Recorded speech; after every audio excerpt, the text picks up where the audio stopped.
और मैं ये बिल्कुल जानता हूं कि जिस दिन ये गीत रिकॉर्ड हुआ था उस दिन के एक 10-15 दिन के अंदर ये गीत पूरे इंडस्ट्री पे छा गया था। आप तम्मा तम्मा का जगह अम्मा अम्मा रिकॉर्ड कीजिए ना, बट आपका स्टाइल होना चाहिए। जो तम्मा तम्मा लोग जो मैंने गाना रिकॉर्ड करके दिया, ऐसा अरेंजमेंट, ऐसा कंप्यूटर सॉन्ग आज तक रिकॉर्ड नहीं हुआ। क्योंकि मुझे याद है मैंने उनके प्रोड्यूसर से, डायरेक्टर से, सबसे बात की थी कि अगर हो गया है गलती से तो कुछ आप सुधार लीजिए इसको, क्योंकि हमारे इसका चांस ही नहीं आता था। जिसने पहले किया उसने पहले किया।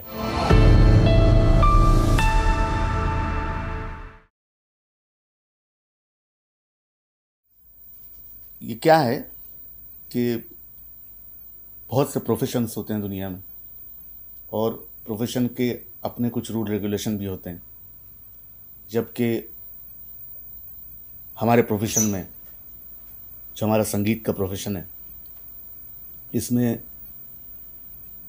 मैं और प्यारेलाल जी हम बहुत पुराने हैं। बस हमने नौशाद साहब से लेके हर संगीतकार के साथ काम किया है, तो हमने उन दिनों में भी ऐसी कई बार कंट्रोवर्सीज हुई जो कि हमने देखी।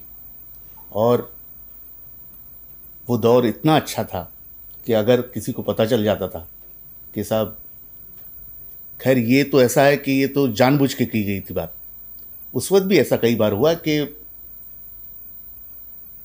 एक ही चीज़ को हो सकता है 2 जगह रिकॉर्ड हो गई हो, तो उन लोगों ने सुना और फिर उन लोगों ने आपस में बैठ के उसके बारे में डिस्कशन किया और फिर उसको रखा या नहीं रखा, लेकिन इतने अच्छी हेल्दी बातें उस वक्त होती थी।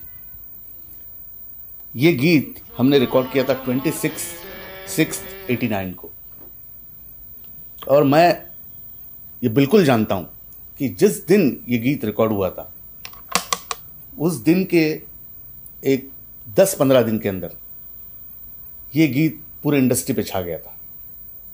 ये हम बिल्कुल जानते थे और हम मजाक के तौर पे ऐसी भी बातें करते थे कि भाई ऐसा करो कि इस गीत की कैसेट बनाओ और ये उन लोगों को भेज दो जहां से इस गीत को लेने का या चुराने का खौफ है। देखिए, मैं कोई ये दावा नहीं कर रहा हूं। ये गीत के जो शुरू के 8 बार हैं, म्यूजिकली 8 बार कह सकता हूं उसको, ये सिर्फ 8 बार हमने उस एक रिकॉर्ड से इंस्पायर होके लिए थे। लेकिन मेरा कहना यही है कि ये इतना मालूम हो गया था इंडस्ट्री में कि ये जुम्मा चुम्मा नाम का एक गीत लक्ष्मीकांत प्यारेलाल ने रिकॉर्ड किया। और फिर जब हमने ये सुना कि ये गीत उन्होंने भी किया रिकॉर्ड, किसी और ने भी किया है रिकॉर्ड, तो इस हम फिल्म के प्रोड्यूसर्स, डायरेक्टर, हमने एक एक जो भी उससे कनेक्टेड पीपल थे उनको एक एक को जाकर रिक्वेस्ट की कि देखिए अगर ये गलती से हो गया है तो आप इसको कुछ ठीक कीजिए। मेरी बड़ी डिस्कशन हुई उस फिल्म के प्रोड्यूसर्स से और मैंने उनसे बहुत रिक्वेस्ट की कि देखिए ऐसा मत कीजिए। तो उन्होंने एक ही मेरे को जवाब दिया कि अगर आप कर सकते हैं तो हम क्यों नहीं कर सकते। तो इस पे तो मुझे कुछ कहना नहीं था, मुझे इतना ही कहना था कि हर प्रोफेशन के अपने कुछ रूल रेगुलेशन हैं, तो वो पालना हर फिल्म इंडस्ट्री में काम करने वाले का बिल्कुल हक बनता है। और जब आपको पता चल गया, अब देखिए कि फिल्म की कहानियाँ भी मिलती हैं, लेकिन कई लोग हमने ऐसे देखे हैं कि 8-8 रील फिल्म बनने के बाद अगर उनको पता चला कि साहब मेरी कहानी और फलानी फिल्म की कहानी एक है, तो वो आपस में बैठते थे, आपस में बातें करते थे। हो सकता था तो वो अपना एंगल चेंज करवाते थे और फिर जो जिसने शुरू किया है उसको तो प्रेफरेंस मिलना ही चाहिए। अगर वो अगर ये गीत पहले रिकॉर्ड कर चुके होते तो हम बिल्कुल ऑब्जेक्शन नहीं लेते। ऑन द कॉन्ट्री, ये तो हमारे लिए बहुत ख़राब बात होती कि एक संगीतकार ने ये गाना अगर रिकॉर्ड किया और हम उसको बाद में रिकॉर्ड करते हैं, क्योंकि रिकॉर्डिंग रूम भी प्रैक्टिकली एक होता है। तो वो लोग, वहाँ के रिकॉर्डिंग रूम के लोग कहते हैं हमसे कि साहब ये देखिए, अगर आपने कहीं से मतलब इंस्पायर होकर ये किया है, साहब ये फलाने संगीतकार ने पहले किया है। तो हमने कई गाने कई वक्त ऐसा किया कि सेट पे हमने चेंज किया उसको। और ये गाने का तो इतना हंगामा हो गया था कि मुझे लगता है कि हमारे जो 2 गीत आए हैं पीछे, 1, 2, 3 और 1, 2 का 4, उससे जिस दिन ये गीत रिकॉर्ड हुआ था उस दिन ये कई साल का सुपरहिट गीत हो चुका था, पिछले कई सालों का और आने वाले आगे कई सालों का। आप देखिए ना, आज अमिताभ बच्चन साहब ने अभी अंडर प्रोडक्शन फिल्म का गाना वहां पर उनके शो में किया, तो उसका जो रिस्पांस वहां था, तो यहाँ का कोई भी करने वाला उसको कुछ वैसे हमको कोई हार्म नहीं कर सकता था, ये मैं जानता था, लेकिन क्यों ऐसा हो, हमारा कहना यही था। हमारा कुछ ये नहीं था कि हमने कुछ वो लिख दिया और वो चेंज नहीं हो सकता, ऐसी कोई बात नहीं थी। लेकिन जब आप उसको बाद में कर रहे हैं तो हमको कहने का हक है कि भाई ये देखो, ये हमने कर ली इसको, तो आप हो सके तो बदल दीजिए इसको, नहीं तो मैं बदलवा देता, ऐसी कोई बात नहीं थी। तो हमारा कहना यही था कि मालूम होते हुए ये जो चीज़ हुई है ये अच्छा नहीं हुआ। मेरा समझ में नहीं आता है ये क्यों कंट्रोवर्सी हो रहा है, बिकॉज ना उनका ओरिजिनल गाना है ना मैं ओरिजिनल गाना बनाया। ऑफ कोर्स मेरा गाना ओरिजिनल है, full orchestration is original, only 8 बर्स। जो तम्मा तम्मा लोग है, जो कैसेट मौरी कंटी का, जिन लोग डिस्को में जाते हैं, जिन लोग मेरा हबीबा गाना सुना जो टॉप ऑफ द चार्ट का सॉन्ग है, वही हबीबा का साथ भी ये तम्मा तम्मा जो गाना है मौरी कंटी ग्रुप का, ये गाना बहुत बार बज चुके हैं। और because of my my song is so popular in international chart, मैं जब ये गाना सुना हमको अच्छा लगा।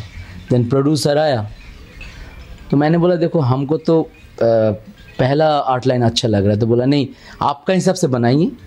तो तम्मा तम्मा लोगे जो वर्ड जैसा ओए ओए ग्लोरिया स्टीफन का गाना त्रिदेव में यूज़ किया है, तो हम लोग चाहता है तम्मा तम्मा लोगे 8 लाइन अफ्रीकन धुन आप रखी, तो बस मैं रख दिया। उसके बाद तो मेरा अपना गाना है, ओरिजिनल सॉन्ग है, इट्स ए कंप्यूटर सॉन्ग। और क्या है हमको मालूम भी नहीं, उनको गाना कुछ अलग ही होगा शायद, I have not heard yet also.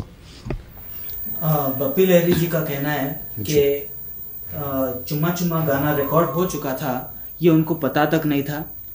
और बहरहाल जब दोनों ही गाने अफ्रीकन गीत येके से लिफ्ट किए गए हैं, तो फिर ये इल्ज़ाम बप्पी लहरी पर क्यों कि उन्होंने आपका गाना चुराया है?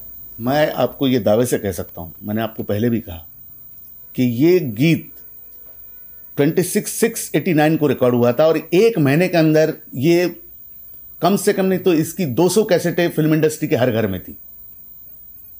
और मैं चाहिए तो आपको ये प्रूव करा के दिखा सकता हूं।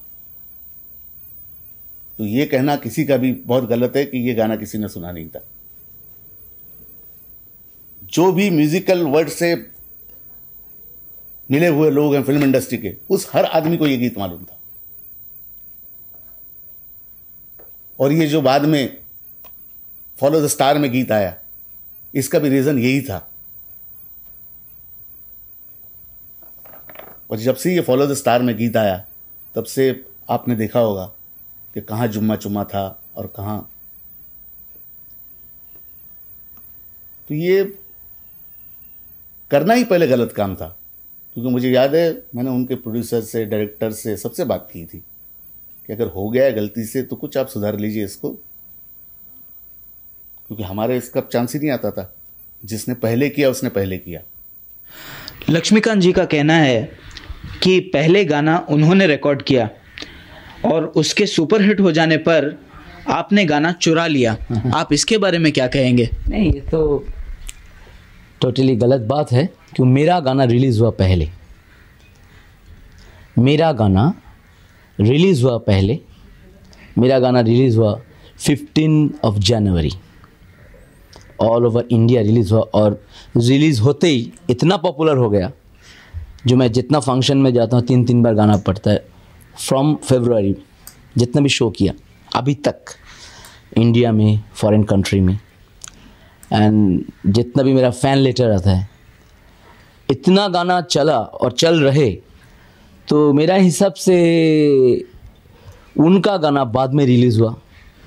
मैंने जब देखा उनका पेपर में advertisement, that is I think so मई में रिलीज़ हुआ गाना, मई और जून में। तो इसका तो कोई सवाल ही नहीं आता है जो उनका गाना मैं चुरा लिया। क्यों?